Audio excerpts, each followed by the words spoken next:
Thank you for joining me today as you learn all about college and the opportunities that lie ahead for you. My name is Jackie Berry, and I'm an outreach presenter for the Minnesota Office of Higher Education. In a moment, I'm going to share my screen with you so that you can follow along as I give you lots of useful information. Our hope is that it will help you in finding the best college for you. College admissions. This criteria varies by school, but here's a general list of what colleges look for when they are deciding to accept a student. Grade point average or GPA, classes the student has taken in high school, class rank, recommendations from adults in your life, special talents, activities and awards, written essays, interviews with the student, scores on national tests, the ACT or SAT, and volunteer or community service. It is important to excel in each of these areas as colleges are looking for well-rounded students, as I mentioned before.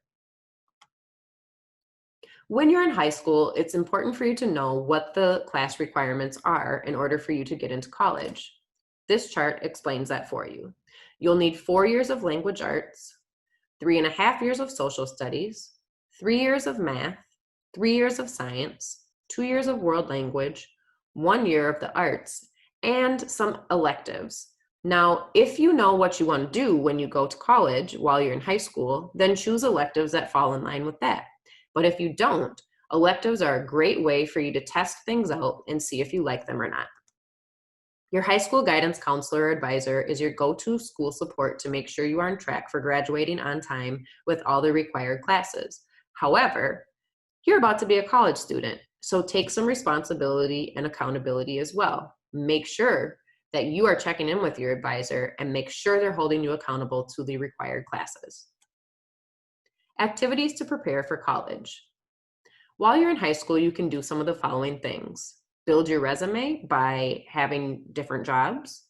Take required classes. Volunteer in your community. Get involved in extracurricular activities such as sports, music, robotics, science programs.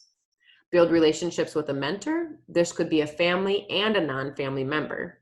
I stress that you should have a non-family member as a mentor only because then they would be able to write a really good recommendation letter for you that's not biased on the fact that you are in their family. Build relationships with teachers and staff at your school, again, so they can write a really good recommendation letter for you. Research colleges and visit college campuses, formally and informally.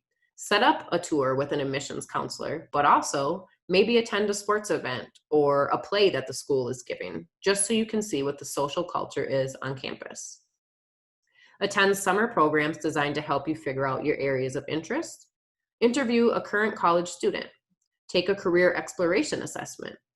Stay connected with your school guidance counselor in your college and career center. Apply for scholarships.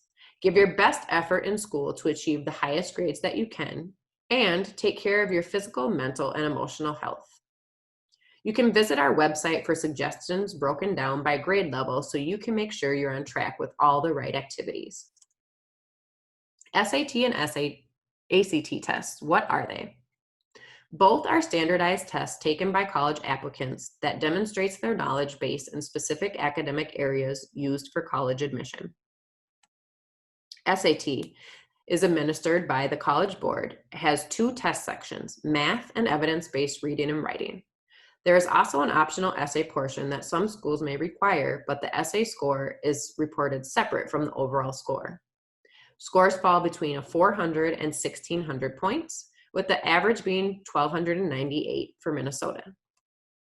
The ACT is administered by the organization ACT and has 4 sections, English, math, reading, and science reasoning. Again, there is also an optional writing section that some colleges may require you to complete, and scores for the ACT fall between 1 and 36 points, with the average being 21.4 in Minnesota. SAT and ACT tests, preparation, when to take them, and cost. You can begin preparing for either test as early as your freshman year, 9th grade, in high school. There are private companies that provide SAT and ACT preparation courses, which you can find by searching online. Your school may require students to take what's called a PSAT, and this is a preliminary SAT. You would usually take this during your 9th, 10th, and/or 11th grade year, and it helps students understand areas they need to improve in prior to taking the actual test. Once you're ready to take the test, you can take it as many times as you like. The recommendation is that you take it for the first time towards the end of your junior year so you know the areas you need to improve on should you decide to retake it to get a higher score.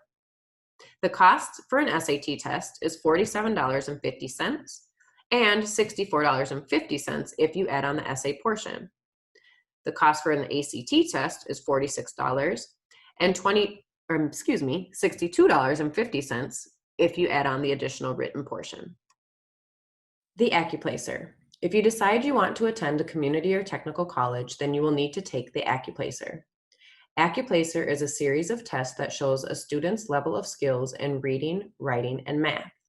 The outcome of the tests help the admissions counselors and advisors determine what level of classes a student should enroll in.